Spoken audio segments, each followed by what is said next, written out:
All righty There we now. go. Yeah, welcome to continuing Distant. This is the 3 o'clock Saturday version on June the 2nd. We're looking at or finishing up the the introductory chapter to Hudis and Anderson's Rosa Luxemburg reader. It's important in the sense that it provides the sort of introductory biographical details that are useful for understanding the reader. It also identifies the inclusion of elements that are available in English for the first time, and they're meant in many ways to serve as a kind of not so much a corrective as it is just sort of filling out the history that people have sort of assumed about Rosa Luxemburg only because of the available information. So it is revisionist in that particular sense and important, actually, in terms of the total biography. I'm still waiting. Rosa Luxemburg remains the best known woman theorist in the history of Marxism. For many years, the predominant claim among scholars was that she paid little or no attention to the concerns of women, since she wrote relatively little on women's liberation. Moreover, her writings often attacked bourgeois feminism, nor did she spend a great deal of time involved in activist work on behalf of women's rights. Soon after her arrival in Germany, she refused the suggestion of a number of SPD, the German Social Democratic Party, leaders that she devote herself to the women's section of the SPD, where she had no intention of becoming marginalized, placed farther away from the central issues being debated by the male leadership. More recent research, especially the Marxist humanist philosopher Raya Dunayevskaya's Rosa Luxemburg, Women's Liberation and Marxist Philosophy of Revolution of 1982, has pointed to heretofore ignored feminist dimensions of Luxemburg's life and thought. As Paul LeBlanc noted recently, Luxemburg had a vibrant sense of the interpenetration of women's liberation and working class liberation. Writing a decade ago, the feminist philosopher Andrea Nye suggested that Luxemburg's class perspective on feminism offers a theoretical grounding which is lacking in both liberal tolerance of diversity and postmodern politics of difference. And in 1988, the German Marxist feminist Frigga Haug contested earlier notions whereby Luxemburg was relegated to the category of masculine women, that is to say, one of those women who had to deny her femininity and conform to the masculine world in order to achieve success. Luxemburg was quite aware of the male chauvinist attitudes that permeated many SPD members, and she fully supported, although often behind the scenes, the work of close friends like Clara Zetkin in projecting women's emancipation as an integral dimension of socialist transformation. This reader, this volume brings together a number of Luxemburg's writings on women, including several never previously translated into English that demonstrate her lively and ongoing involvement in women's struggles. One of these newly translated writings is A Tactical Question of 1902, a response to Belgian socialist leader Emil van der Velde's electoral pact with liberals, in which the new alliance supported universal male suffrage, but dropped the long-standing social democratic demand for women's suffrage. Luxemburg not only attacked this move as a shameful abandonment of basic socialist principles, but she also wrote of how women's emancipation would shake up social democracy as well as the capitalist order.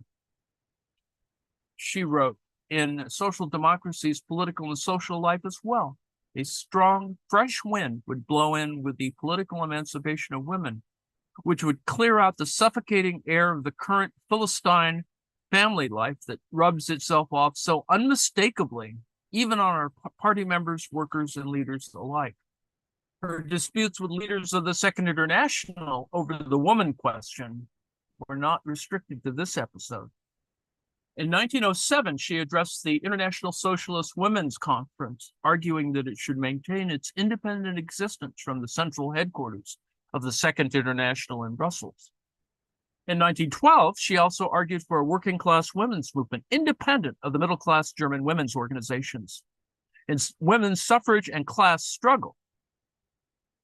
In 1914, she published an article called Proletarian Women, here translated into English for the first time, which provided a moving tribute to women's resistance in Europe as well as in Africa and Latin America.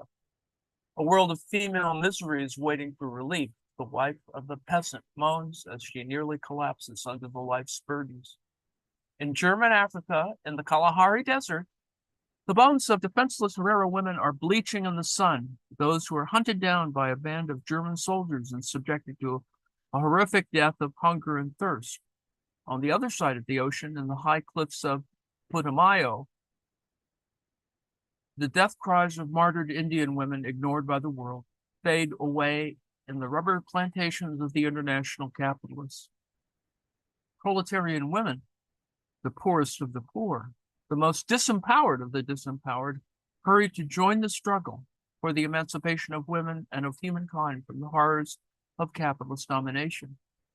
And in 1918, at the height of the German Revolution, Luxemburg urged Zetkin to establish a women's section of the Spartacus League, and his publication, Die Rote Fahne, Red Flag. Zetkin was too ill at the time to do so. Luxemburg's writings on women extended to her work in the Polish movement. She authored Point 10 of the SDK-PIL's program, which called for the abolition of all state laws, both criminal and civil, which have been issued to the detriment of women or which in any way restrict her personal freedom, her right to dispose of her wealth, or the right to exercise parental care over children on equal terms with the father of those children. Luxemburg biographer Richard Abraham notes that Luxemburg and Zetkin were making demands for women that were more radical than the mass organization of bourgeois feminism at the time, tolerating no backsliding from their leaders. One of the most important facets in Luxemburg's development was her personal break from Leo Jogacic, which occurred shortly after her involvement in the 1905 revolution. A few years later, she wrote to her lover, Konstantin Kostya Zetkin. We saw her in the little biopic. I once more,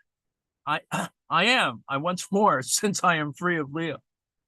Dunayevskaya has carefully explored the political implications of their separation, noting that Luxemburg's further self-development was reaching new heights without leaning on Jogacic.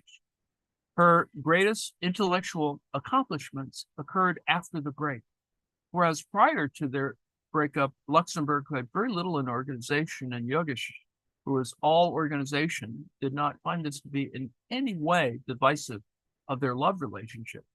By 1907, her further self-development was reaching new heights without leaning on Jogacic for either theory or organization.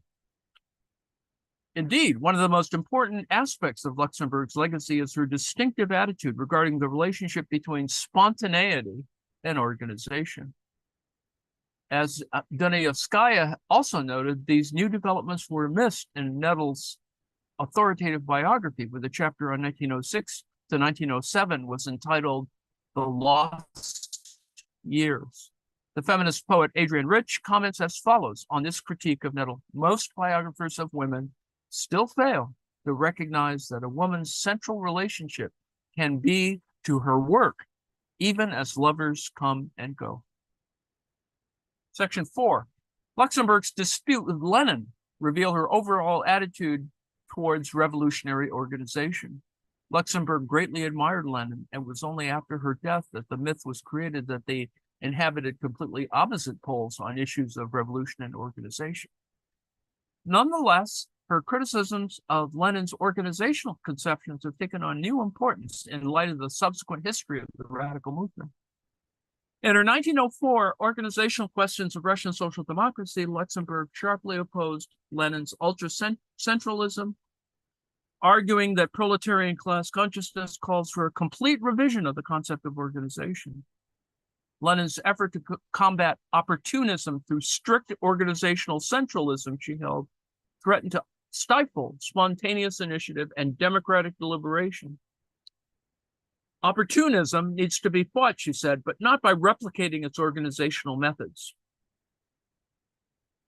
Though Luxemburg, like Lenin, upheld a concept of a vanguard party, they approached the relation of revolutionary consciousness and organization from somewhat different directions. Lenin often posed the party as the essential vehicle of class consciousness, whereas Luxemburg located class consciousness in the everyday struggles of the masses that the party needed to capture and help realize. As she wrote in 1899 in Reform or Revolution, as long as theoretical knowledge remains the privilege of a handful of intellectuals in the party, will face the danger of going astray. Only when the great mass of workers is taken into their own hands the keen and dependable weapon of scientific socialism will all the opportunistic currents come to naught. While Luxemburg's 1904 critique of Lenin's What is to be Done is well known, other manuscripts that have been recently discovered cast new light on her critique of his organizational concepts. The most important of these is a lengthy unpublished article written in the fall of 1911 and published in 1991 by Felix Tick, who discovered it in the archives of the SDKPIL in Moscow. Entitled Credo, it is translated into English in this reader for the first time. The Credo was written in the period when Lenin was trying to eliminate all non-Bolshevik tendencies from the RSDRP, and when deep, sharp tensions had broken out between him and Luxemburg and Yogish's SDKPIL. In the Credo, Luxemburg makes clear her greater affinity for Lenin and the Bolsheviks than for Mensheviks or Trotsky, but nonetheless strongly attacked what she called the crude revolutionary actions of the Leninist left. The importance of this document has been singled out by Annelies Lashitza, author of the most recent biography of Luxemburg. The Credo belongs alongside the article Organizational Questions of Russian Social Democracy and the manuscript on the Russian Revolution as the most important works of Rosa Luxemburg about Lenin's politics, and makes clear the principal differences between the two regarding the questions of party unity and internal party democracy. The most important instance of Luxemburg's projection of the need for revolutionary democracy is found in her lengthy 1918 essay, The Russian Revolution, published after her death in 1922. While the essay makes many strong criticisms of the Bolshevik Revolution of October 1917, it should be remembered that this work is a defense of the October Revolution. Written while she was in prison for opposing World War I, it praised the Bolsheviks for their daring and initiative.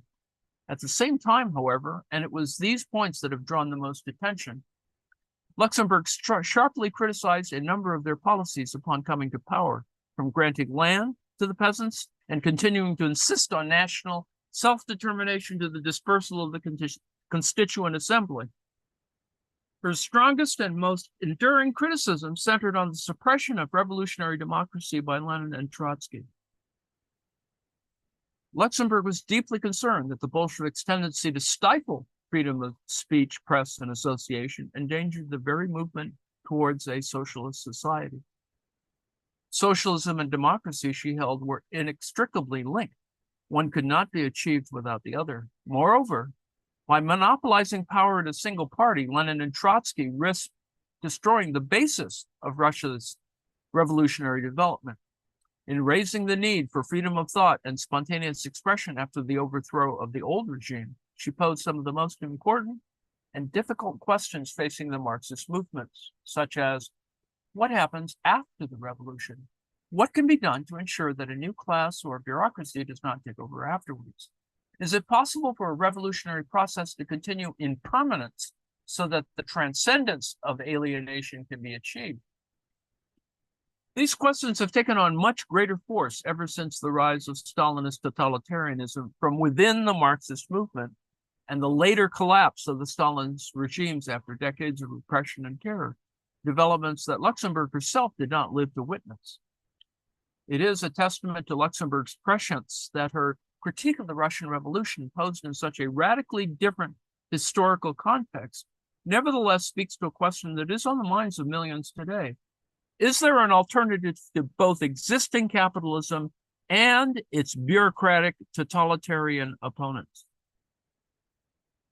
Recently, a new myth has surfaced concerning Luxemburg's critique of the Russian Revolution, that as against the daring of Lenin, who recognized the need to leap over objective barriers and propagate the revolutionary event. Luxemburg's critique represented reluctance on her part to seize the historical initiative. Nothing could be further from the truth. Luxemburg did not oppose the October Revolution of 1917, nor did she ever shy away from the need to seize power, as seen in everything from her critique of Bernstein to her participation in the German Revolution of 1918 to 19. The key issue for her was the character of the seizure of power and what steps need to be taken immediately afterwards to ensure the broadest possible revolutionary democracy. As she wrote in the Russian Revolution, when the proletariat seizes power, it can never again follow Kautsky's good advice to dispense with a socialist transformation of a country on the grounds that the country is unripe. It should and must, in fact, immediately embark on socialist measures in the most energetic, the most unyielding, and the most ruthless way. In other words, it must exercise a dictatorship, but a dictatorship of the class, not of a party or of a clique. And dictatorship of the class means in full view of the broadest public, with the most active, uninhibited participation of the popular masses in an unlimited democracy. For Luxemburg, it is a historical task of the proletariat, once it has attained power, to create socialist democracy in place of bourgeois democracy, not to do away with democracy altogether. She would settle for nothing less because she insisted socialist practice means a total spiritual transformation in the masses, degraded by centuries of bourgeois class rule. Luxemburg got an opportunity to test such ideas directly in an actual revolutionary process in Germany in 1918 to 19. This opportunity arose after a trying period set into motion by the collapse of the Second International, when the SPD voted for war credits at the outbreak of World War I on August 4th, 1914. Shocked and nearly suicidal over the great betrayal, Luxemburg soon composed herself and got to work developing a revolutionary opposition to the socialist movement's capitulation to imperialist war. On the very evening of August 4th, she met with colleagues in her apartment to work out how to disassociate socialism from the betrayal of the SPD. She was soon joined by Karl Liebknecht, who was the sole Reichstag deputy openly to oppose the vote for war credits, this in late 1914. In early 1950, Luxemburg, Liebknecht, and others formed Die Gruppe Internationale and published Die Internationale as its journal. Although its further publication was blocked by wartime censorship, it helped galvanize anti-war sentiment and led a year later to the formation of the Spartacus group headed by Luxemburg and Liebknecht. By that time, Luxemburg was in prison. Her letters from prison reveal her multifaceted personality and intellectual interests as she delved into Russian literature. By writing a study of Vladimir Korolenko, commented on German Romantic literature and French poetry, indulged herself in her lifelong interest in art, and wrote one of her most important works, The Accumulation of Capital, an Anti-Critique. And as we have seen, worked to ready the Introduction to Political Economy for publication. Luxemburg was never one to limit herself, even in the most difficult of circumstances. As she noted in a letter to her friend Louise Kautsky from prison, everyone who writes to me also moans and groans. I find nothing more ridiculous than that.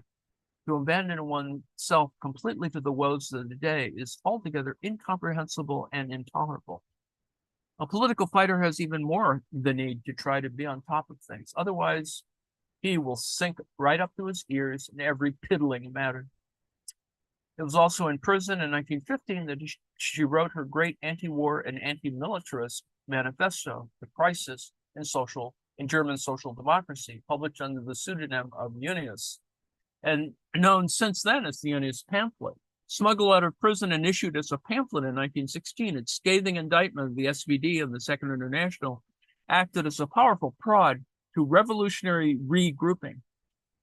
As Luxemburg resisted calls to issue a complete organizational break from the SPD, yet Luxemburg resisted calls to issue a complete organizational break. Earlier in 1908, she had opposed the decision of the Dutch revolutionary Henrietta Roland Holtz to leave the Dutch Social Democratic Party, arguing that the worst working class party is better than none. The fetish of a unified organization, which so characterized the Marxists of the Second International, left its mark on Luxemburg. Despite her critique of the SPD and the Unionist pamphlet and other writings, she advocated working from within the SPD as an opposition tendency for as long as possible in order not to lose touch with the masses. By 1916, opposition to the war was growing within the working class, as seen in the formation of groups of radical workers in manufacturing centers such as Berlin, Bremen, Braunschweig, Stuttgart, and Hamburg. Some were connected with the Spartacus group, others not. A number of these groups sought an immediate break from the political legacy of the SPD and the Second International. Luxemburg and Liebknecht in prison, the organizational work of maintaining the underground existence of the Spartacus League fell to Leo Jogic. Due to his excellent conspiratorial skills, the Spartacus group organized a widespread illegal campaign to distribute anti-war leaflets, many of them written by Luxemburg. This helped create the climate for the January 1918 mass strike for peace involving 1 million workers. This became known as the Generalprobe, that is, dress rehearsal for the German Revolution of November 1918. In 1917, after the SPD opposition grouped around Hugo Haase and George Ledebour had been expelled and formed its own independent Social Democratic Party, the USPD. The Spartacus group affiliated itself with the USPD as an autonomous tendency, trying to push the moderate majority of the USPD in a revolutionary direction. Finally, in October 1918, the German front collapsed, followed by the mutiny of German sailors in Kiel. The German Revolution had begun. Workers and soldiers' councils began forming, and political prisoners like Liebknecht were freed. Luxemburg was released on November 8. Terrified by the mass upsurge, the last wartime chancellor, Max von Baden, announced the resignation of the Kaiser and appointed SPD leader Friedrich Ebert chancellor. SPD leaders Philip Schneidemann and Ebert, a socialist who announced, "I hate revolution like a mortal sin," directed their energies to containing the workers' and soldiers' revolt within bourgeois boundaries. The toll that years of imprisonment had taken on Luxemburg's health was immediately recognizable to her comrades on her release from prison. Yet in the next 2 months, she called forth a remarkable store of energy and creativity as she immersed herself in the effort to push for social revolution. There was the work of issuing the Spartacus League's publication, Die Rote Fahne, the Red Flag, which appeared daily and sometimes twice a day. Luxemburg usually wrote over half the pieces for each issue. There were innumerable discussions with the Berlin USPD, with the revolutionary shop stewards, and speeches to workers and soldiers. And there was the intense work that led to the formation of the German Communist Party in December 1918, where Luxemburg made a firm break from the entire legacy of the German SPD. As Luxemburg wrote that December, in the present revolution, the defenders of the old order enter the lists not with shields and coats of arms of the ruling classes, but under the banner of the Social Democratic Party. This reader offers a selection of Luxemburg's most important writings of the German Revolution of 1918 to 19. It contains the beginning, written on November 18, 1918, which evaluated the state of the revolution, the socialization of society of December 4th, 1918, which includes one of her fullest discussions on the nature of post-capitalist society. What does the Spartacus League want of December 14th, 1918, and our program and the political situation? Her speech to the founding conference of the German Communist Party, the KPD, on December 31st, 1918. The latter marks not just an organizational, but a conceptual break from the politics of the Second International. In this speech, Luxemburg did not limit herself to a criticism of SPD leaders. She instead linked the betrayal of 1914 to the politics pursued by the Second International since its inception, when it adopted the Erfurt program of 1891 with its sharp distinction between minimum and maximum demands. She did not shy away from criticizing Engels, who had consented to the establishment of the Second International, even though he had criticisms of the Erfurt program. The 4th of August, 1914 did not come like thunder out of a clear sky, she declared. What happened on the 4th of August was the logical outcome of all we had been doing for many years. Although Luxemburg took aim at the founding programmatic document of the Second International, she did not extend her criticism all the way to 1875, when Marx, in his critique of the Gotha program, had issued an attack on the unprincipled unity between his followers and those of the authoritarian socialist Ferdinand Lassalle. The way in which Marx's critique of the Gotha program projected a distinctive concept of organization that none of his followers built upon, but was not recognized by anyone at the time, including Luxemburg, it has taken our age to rediscover its importance. On January 4th, 1919, within days of the formation of the KPD, that is the German Communist Party, Emil Eichhorn, the Berlin chief of police who was connected to the left USPD, was dismissed by the SPD-controlled Prussian government. On Sunday, January 5th, following a call drafted by the Berlin USPD, the revolutionary shop stewards, and the KPD, over 100,000 workers came into the streets of Berlin to oppose Eichhorn's dismissal. That evening, groups of workers spontaneously occupied the offices of Vorwärts and the establishment press.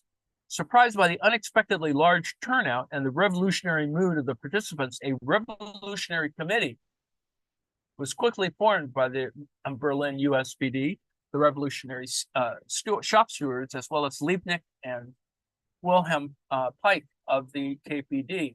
Without consulting Luxemburg, they voted on late Sunday night to overthrow the Ebert Schneiderman government.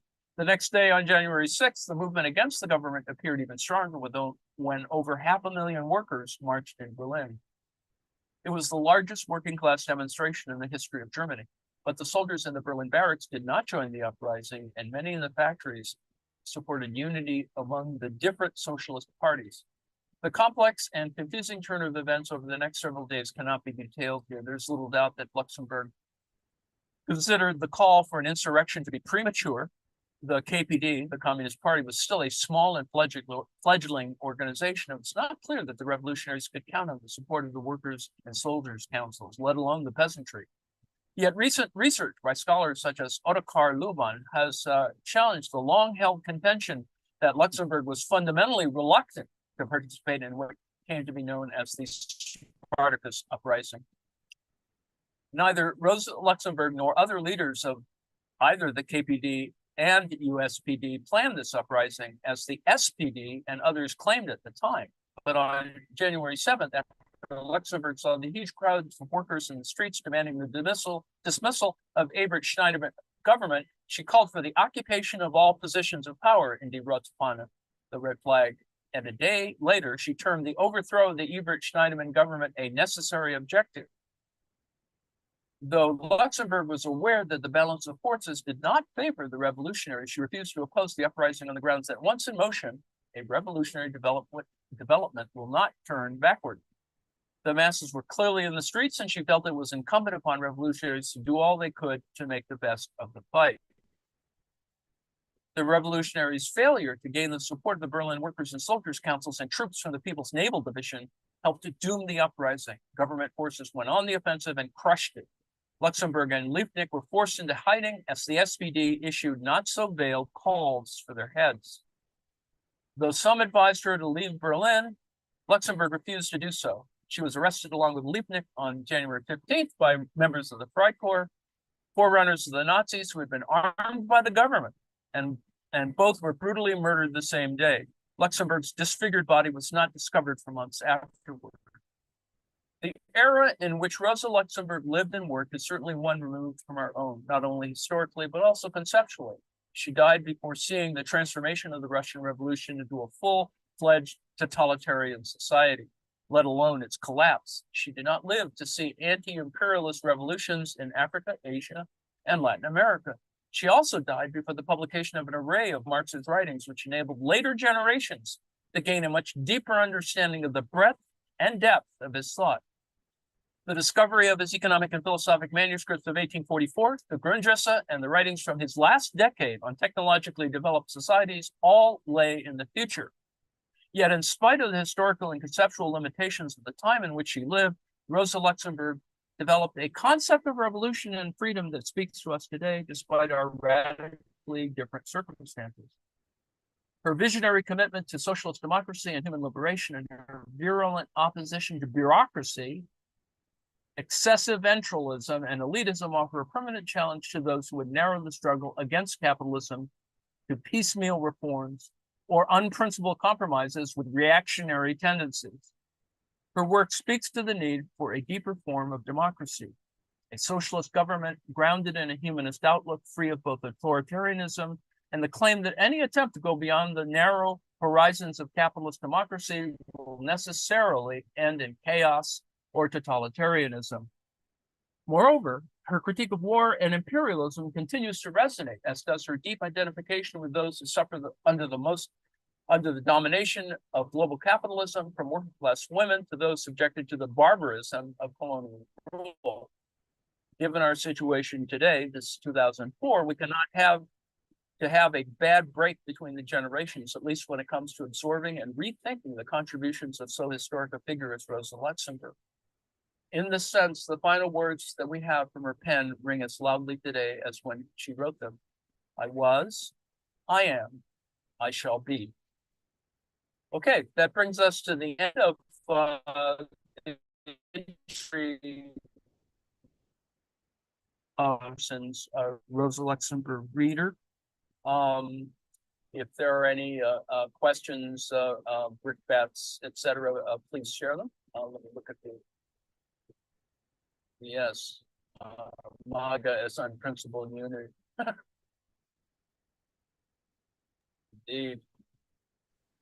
Wondering, could you explain what she means, dictatorship of the class or a class? How does that? Well, I think what she's concerned about is that a greater unanimity among the masses. You could say that the idea of the dictatorship of the proletariat, as projected by Lenin, is sort of like that. The idea is that the only way to curb, a kind of totalitarianism or authoritarianism within a mass movement is to declare that the class has power, not any individual.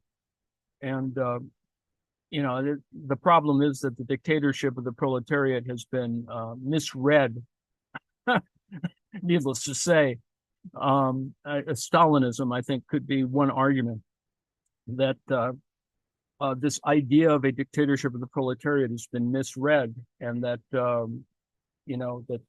particularly in terms of suppressing opposition forces. So it could be simply a rationalization for a certain type of sectarianism, and that's the problem that it presents. So one should be careful of referring to the centralizing power of a dictatorship of the proletariat. For example, Lenin, I think, talks of democratic centralism, which sounds sort of okay if you think about, well, the Communist Party is pretty big, and it's okay for them to determine what we're going to do, but at some moment it doesn't function as a true dictatorship of the proletariat. This is the problem as written in, for example, the Constitution of the People's Republic of China refers to the dictatorship of the proletariat somewhere in there, and it seems okay at one level, but you can see that at a certain level of scale, you simply, it's just simply too difficult to democratize all decisions, and so that it ultimately is overcome by this bureaucratic kind of thing where the party has a single party has power, and that's always the critique that has to be leveled, which means that, you have to always have a kind of mass agitation. I think that's the position in the Chinese case of trying to exert people's war or the Cultural Revolution, is to avoid that kind of centralizing tendency. Does that make sense? Where does the vanguard sit in all of that? Well, that's the point, is that is there or is there not a need for a vanguard party? And that's always that weird, sort of tendency. We saw it in the Paris Commune with Blanquism. That is, they were not interested in the masses so much as they believed that you needed a vanguard party to take over the government. That vanguard action was the only way to overcome, and sort of ignores the whole question of what's the will of the masses. To assume that in a vanguard action you can assimilate the will of the masses is a little bit egocentric, or let us just say, or adventurous. And I think that's what Luxemburg was resisting, the idea that you have people who think they know better, and her critique of the Social Democrats was in that same way. In other words, they were in favor of social democracy, but they were also backsliding by financing the war. Let's put it that way, from the German context, right? Like, I could provide the same autocritique for myself by saying that, I tend to, try to keep track of what's going on in Congress. And yes, I lobbied, I'll take accountability for lobbying for the $60 billion to the Ukrainians, but I think it's going to a cause that ultimately will retain Ukraine's sovereignty and resist what is clearly an invasion by the Russians, one that is designed to be, and they are open about it, to just simply suppress and eradicate the Ukrainian people up to the point of ethnic cleansing. Does that make sense? Yeah. I wonder if the vanguard parties always occur. I mean, vanguard, and one of the discourse issues is whether you, to use the analogy, there are rearguard parties that are also equally important. In fact, they are the masses, or in some ways, as reactionary elements, they form a negative force.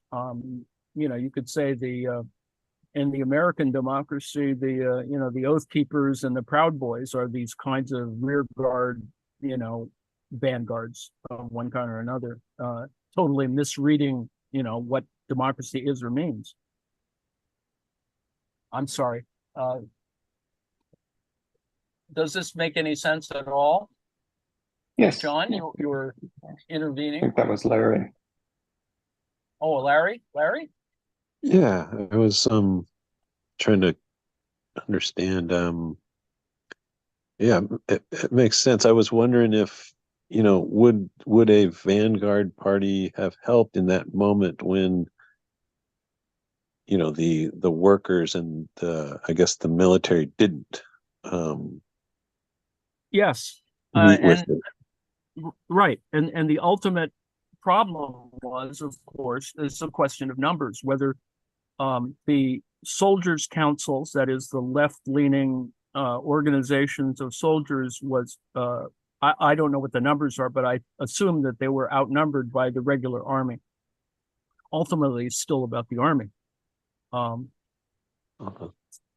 It's the same issue with January 6th, right? I mean, the success of J6 was it never was successful, but I mean, a success of J6 would have meant that the National Guard and the army of the Washington military district would have fallen in behind the demonstrators. Right, they sort of partly did. I guess some of them did, right? Well, there were some elements in there, and that's why there was a stand down order for the entire Pentagon, the entire U.S. military for 24 hours Wow. because they couldn't figure out who was on what side. Holy shit. I mean, it wasn't as fragile as that. I would assume that. And this is that argument of the 3% argument is if you could get a couple of divisions of U.S. military or one military base, let's say, or a couple, particularly in the DMV, that is in the District of Columbia Military District, you could seize power, I suppose. Yeah, That was the whole point of wanting to have the Insurrection Act declared, right?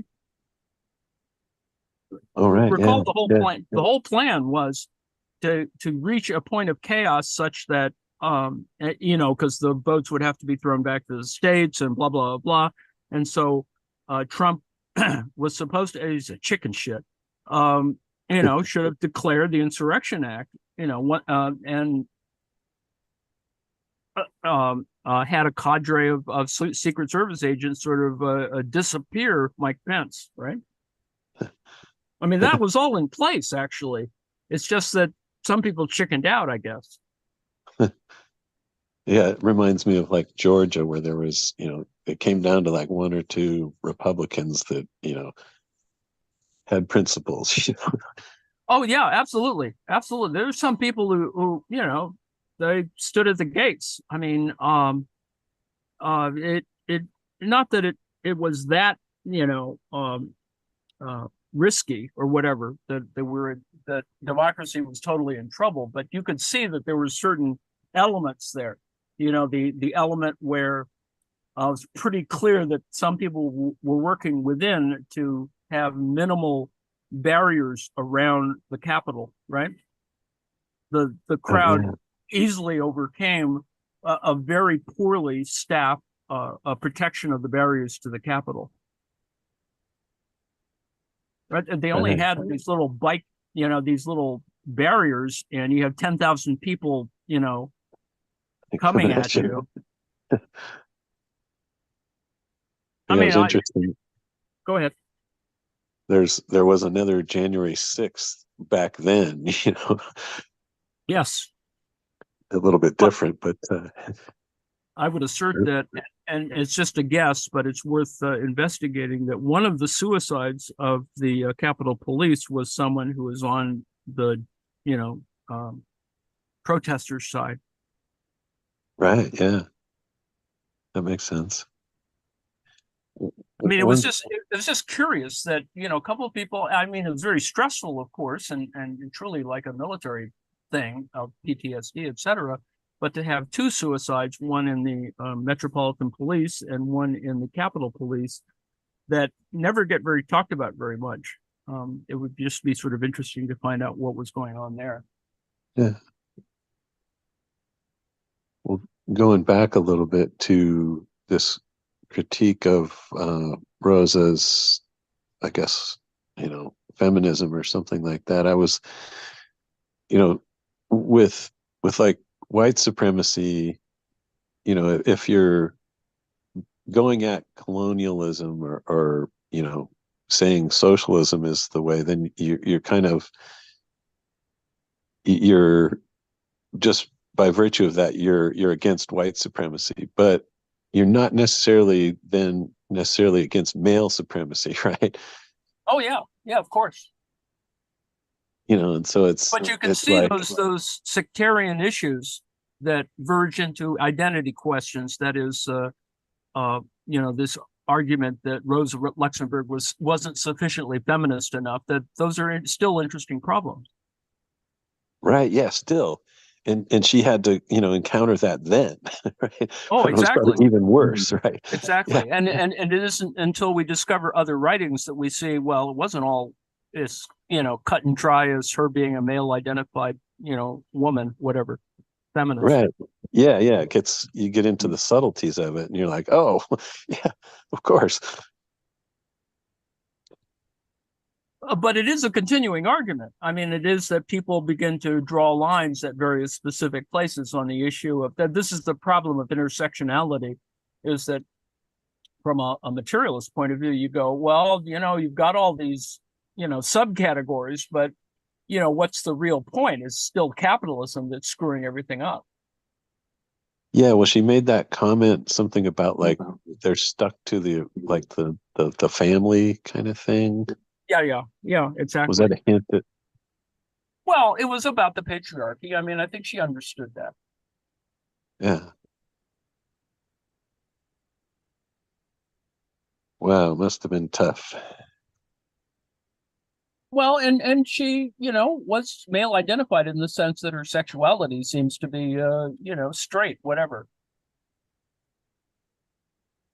All right. Yeah. There's no hint of her, having any kind of gay thing, lesbian thing. So that's also interesting as well. Yeah.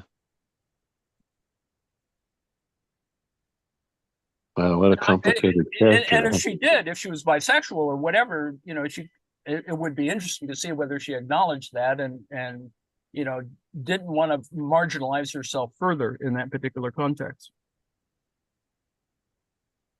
Yeah, it was interesting. Go ahead. When we were, when I was sort of first encountering Rosa here, I was like, wow, she's my spirit guide. It's even more true. I think that's what this reader is designed to do, is to sort of fill in some of those little gaps, aside from being critiqued for not being research oriented enough. But I think it's just a hint that, what further research needs to be done. Yeah. Wow, thank you. Okay, thanks, Larry. Any other questions? Hands? Yes. Brickbats? Yes. So I wanted to comment on the dictatorship of the proletariat. It's Yes. definitely an unfortunate phrase. Indeed it is. It was ripe for abuse from the beginning. Indeed. And, anti-communists, anti-socialists have just gone to town with that. So, and it's not a good phrase to describe what he's talking about anyway. Yes. I've been thinking, how would we reform, say, the US? So, if you look at the Constitution was created to protect private property. And there's another term, right? So not personal property, right, necessarily, but private property, which allows capitalists to take advantage of 90% of the population. Citizens United is kind of built on that idea, in fact, that corporate private property. And as you just pointed out, the Constitution has been interpreted over the years in a way that empowers capital over labor. I think one of our tasks is to create a constitution that does the opposite. That says, yes, we are a democracy, and there are certain things that the democratic will cannot impose on us. Yes. So in addition to protecting individual rights and civil liberties, you put in place constitutional safeguards to make sure that capital cannot control the majority of the people. Protect the citizens from the ravages of capitalism. But you can imagine that a constitutional convention at this moment could swing in the other direction, right? Oh, for sure. No, I'm not saying what's likely to happen. I'm saying what we would want to happen. One of the things we would do, I would hope, would be to create such a constitution. That would make, a better society more likely and prevent at a later date veering down neoliberal or other capitalist type of economics and social formation. Yeah, exactly. But it does mean that we really have to have a change in consciousness. For example, there are very few public utilities that are actually public utilities, and we need to change that, I would assert. Yeah. Which also implies that we nationalize technically all utilities, which, with all due respect, is not a bad thing. No, I don't. I think it's gonna have to happen, particularly in the face of climate change. Right. But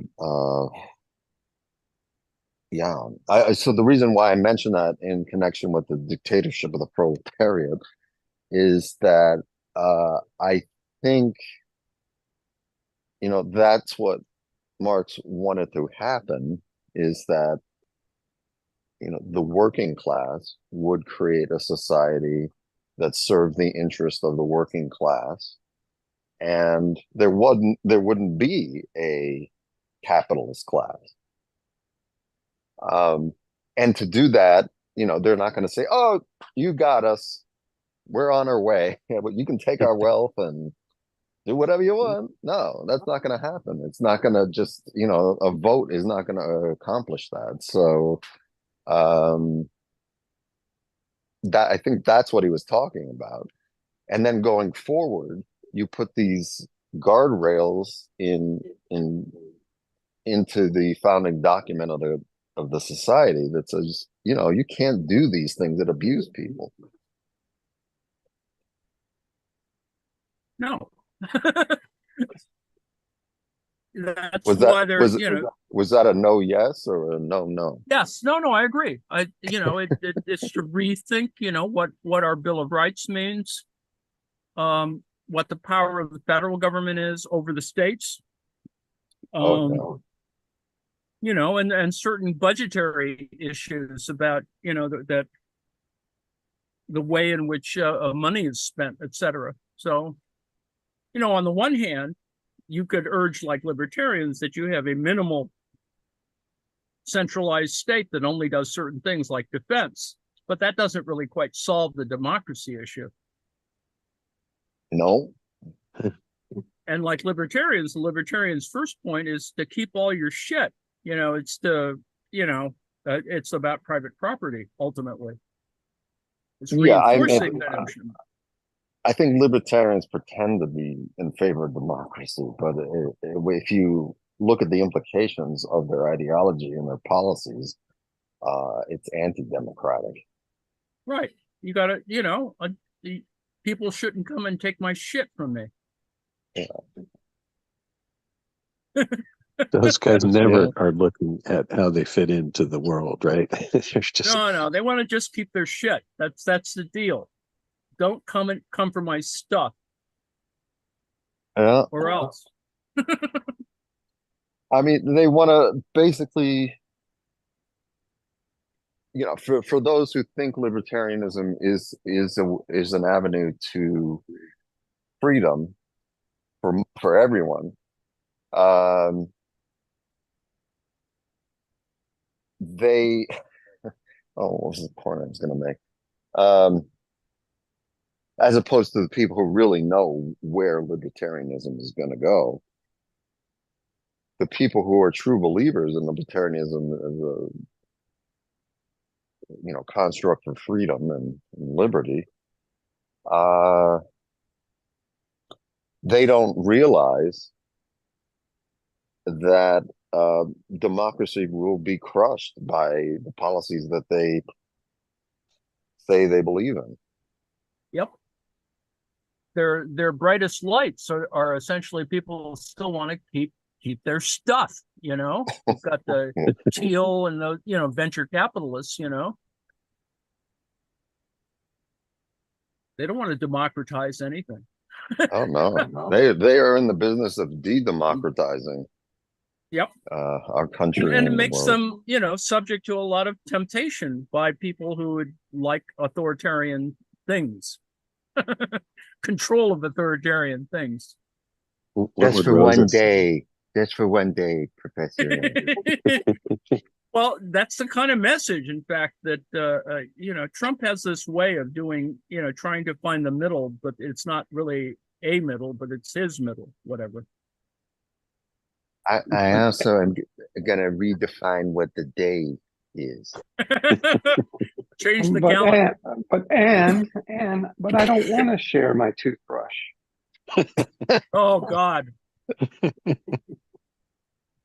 I love that toothbrush example. If there's any progress in my lifetime, it's been that the metaphors have gotten a little more solidified.